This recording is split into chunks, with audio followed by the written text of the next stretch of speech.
Hello everyone, this is Ankita Awasthi. Welcome to my channel Ankita's visions. So बच्चों, आज के इस वीडियो में जो आप बहुत बार क्वेश्चन पूछ चुके हैं कि मैम HBTU कानपुर के बारे में प्लीज़ कुछ बता दीजिए, मेरी इतनी रैंक है और मेरी ये ब्रांच है और मुझे समझ नहीं आ रहा है कि मैम मेरा एडमिशन यहाँ पे होगा या नहीं होगा। आप प्लीज़ इसके बारे में बता दीजिए, यहाँ के एप्लीकेशन फॉर्म आए हैं या नहीं आए हैं, और क्या ये CUET PG के अंदर जो CUET है उसमें इसने पार्टिसिपेट किया है या नहीं किया है।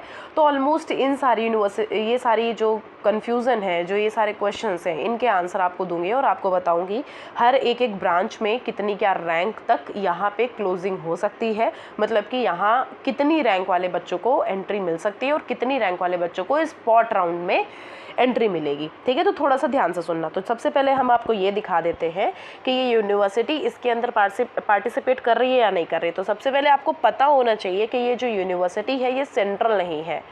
HBTU का मतलब क्या है? HBTU का फुल फॉर्म, एक मिनट, यहाँ पे आ जाओ, स्टेट यूनिवर्सिटी। जैसा कि मैं आपको बता चुकी हूँ कि ये जो यूनिवर्सिटी है ये कोई सेंट्रल यूनिवर्सिटी नहीं है। HBTU is a state university. तो उसके लिए बिल्कुल भी सोचना नहीं है। अगर आपको चाहिए कि हाँ मुझे इस यूनिवर्सिटी के बारे में जानना है, इसमें मुझे टेक्निकल वाले प्रोग्राम्स में एडमिशन लेना है, तो कोई बात नहीं, आप इस यूनिवर्सिटी पे क्लिक कर दो। ये जो है ये स्टेट यूनिवर्सिटी है जिसने पार्टिसिपेट किस में किया है? CUET में। तो हम इसकी ऑफिशियल वेबसाइट पे पहले पहुंच के देख लेते हैं क्या किसका कोई नोटिफिकेशन शुरू हुआ है या नहीं हुआ है। तो ये सारा सब कुछ यहाँ लिख के आएगा। तो मैंने बताया कि किसी को नहीं भी आता है तब भी आप आराम से देख सकते हो कि ये एडमिशन प्रोसेस शुरू हुआ है या नहीं। एडमिशन्स पे चले जाओ। एडमिशन पे जाने के बाद 2023 एंड आप खुद देख सकते हो यहाँ पे लिखा हुआ है 2022 टू 2023 एंड 2023 टू 2024, मतलब अभी 2024 टू 2025 का कोई भी नोटिफिकेशन यहाँ ने रिलीज़ नहीं किया है। इस यूनिवर्सिटी ने, जिसको हम बोलते हैं हरकोट बटलर प्राविधिक विश्वविद्यालय, मतलब हरकोट बटलर टेक्निकल यूनिवर्सिटी, इसको A+ NAC ने क्रेडिट दिया था। तो इसमें अभी कोई भी ऐसा नोटिफिकेशन नहीं आया है 24 से 25 तक का। अगर आपको देखना है तो यहाँ मास्टर्स एडमिशन पे क्लिक करके यहाँ देख सकते हैं। अगर कोई भी नोटिस होगा तो यहाँ पे आपको खुद से क्लियर हो जाएगा, बट यहाँ पे कोई भी ऐसा नोटिस नहीं है। सच ये जो नोटिस आपको दिया गया है ये बेटा पिछले साल का दिया गया है। ठीक है, ये जो नोटिस है ये डिपार्टमेंट बताया गया है, स्पेशलाइजेशन बताया गया, टोटल कितनी सीट्स अवेलेबल हैं वो बताया गया, ये पिछले साल का बताया गया। ठीक है, तो आप इसके अकॉर्डिंग देख भी सकते हो कि पिछले साल कितना क्या यहाँ पे अवेलेबिलिटी थी और क्या under school of chemical technology थी, क्या इंजीनियरिंग में थी। अब यहाँ पे कुछ बातें हैं जो आपको सिर्फ सुननी है और अगर लिखना है तो प्लीज़ लिख लीजिएगा। देखिए, यहाँ पे आपको कुछ मैं रैंक बताऊँगी और उस रैंक पे जो ये रैंक बताऊँगी वो लास्ट रैंक होगी। ठीक है, उस रैंक तक की मतलब कट ऑफ आपकी बेसिकली ये बोल सकती हूँ कि वो रैंक वाली जो कट ऑफ है वो उतनी ही रैंक तक के बच्चों को यहाँ पे एडमिशन मिल सकता है। ठीक है, पिछला कुछ वही रिकॉर्ड था। तो देखो, अगर आपको CSE में लेना है तो CSE में आपको 22,059 तक का कोई रैंक होना चाहिए, उस पर ये क्लोजिंग होगी। ये रैंक CSE के लिए होनी चाहिए। IT में अगर आपकी रैंक 26,882 है तब यहाँ पे आपके एडमिशन होने के चांसेस हैं, मतलब लास्टली मैं बता रही हूँ। इलेक्ट्रॉनिक्स पे लास्ट पे बंद हो जाएगी 27,052, मतलब अगर आपकी इतनी रैंक है तो यहाँ पे आपके एडमिशन हो सकते हैं लास्ट। इलेक्ट्रॉनिक हो गया। इलेक्ट्रिकल के लिए हम अगर बात करेंगे तो 23,699 या फिर 700 हम इसकी बात करेंगे। अब हम बात करेंगे किसकी? मैकेनिकल की। मैकेनिकल में क्या है? 48,079 पे लास्टली रैंक बंद हो जाएगी। सिविल आप अगर 47,468 रैंक पे होंगे तो यहाँ पे सिविल में आपका एडमिशन हो सकता है।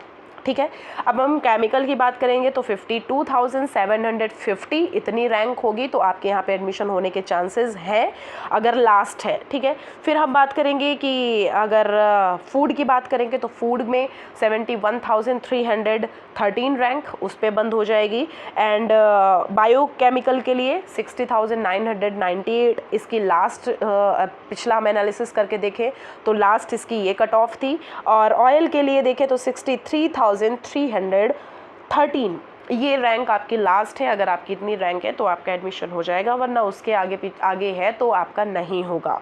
लेदर में अगर 61,738 है तो आपके चांसेस कहीं ज़्यादा बन जाते हैं एडमिशन होने के। तो ये कुछ हमारी कट ऑफ थी जो मैंने आपको क्लियर बता दिया। अब हम बात करेंगे स्पॉट राउंड की। स्पॉट राउंड क्या होता है?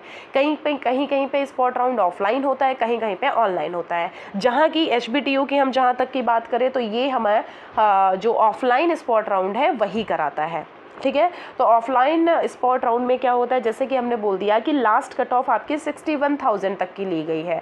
अब अगर आप इसके आगे हो, अगर आपका कहीं ना कहीं 1 लाख समथिंग, हमने समझ लिया कि अगर आपकी 1 लाख या 2 लाख है, अब आप सोच रहे हो कि मैम स्पॉट राउंड में हो जाएगा, तो स्पॉट राउंड की भी एक वो PDF अवेलेबल कराते, एक नोटिस देते हैं कि हमारे में स्पॉट राउंड इतनी रैंक से लेकर के इतने रैंक के बच्चों की ही हो सकती है। अगर आप कुछ ज़्यादा सोच रहे हो तो पॉसिबिलिटी नहीं है, मतलब कि वो अपना उसका भी एक डाटा प्रोवाइड करते हैं। ऐसा नहीं है कि आपकी चाहे जितनी भी हो आपका हो जाए, नहीं। स्पॉट राउंड के लिए भी, स्पॉट काउंसलिंग के लिए भी ये लोग एक डाटा प्रोवाइड करते हैं कि आपके अगर 1 लाख से लेकर के 2 लाख के बीच तक का रैंक होगी तो आपका यहाँ पे एडमिशन हो सकता है, अगर इससे ज़्यादा होगी तो बेटा एडमिशन नहीं हो सकता है। This is called spot rounding, ठीक है। चाहे वो स्पॉट राउंड HBTU का हो, चाहे वो किसी भी यूनिवर्सिटी का हो, मैं बस आपको ये क्लियर करना चाहती हूँ कि स्पॉट राउंड में बेसिकली यही होता है कि अगर आप सोच रहे हो कि मैम स्पॉट राउंड में क्या हम कितने भी रैंक पे हो या कितने भी नंबर हो क्या हो जाएगा, तो ये नहीं होता। स्पॉट राउंडिंग का भी एक इनका डाटा होता है, ये आपको डाटा प्रोवाइड करते हैं अपनी ऑफिशियल वेबसाइट पर, और उस डाटा को देख करके आपको स्पॉट राउंडिंग करानी होती है। तो ये हो गया नॉलेज पूरा HBTU से रिलेटेड। तो अगर आपको कोई भी टेक्निकल प्रोग्राम में यहाँ एडमिशन लेना है, जैसे कि यहाँ पे देख लीजिए टेक्निकल प्रोग्राम लिखे हुए, जैसे CS हो गया या MCA हो गया, MTech हो गया, प्लास्टिक टेक्नोलॉजी, पेंट टेक्नोलॉजी, और बिजनेस मतलब MBA से रिलेटेड हो गया। MBA की यहाँ पे सीट्स 240 अवेलेबल, मतलब इनटेक कर सकते हैं। और MSc मैथमेटिक्स है, फिजिक्स है, केमिस्ट्री है और BSMS है। इसमें भी देख सकते हो BSMS मतलब इसमें क्या है, डाटा वाला है, जो मैथमेटिक्स प्लस डाटा साइंस होता है उसके बारे में।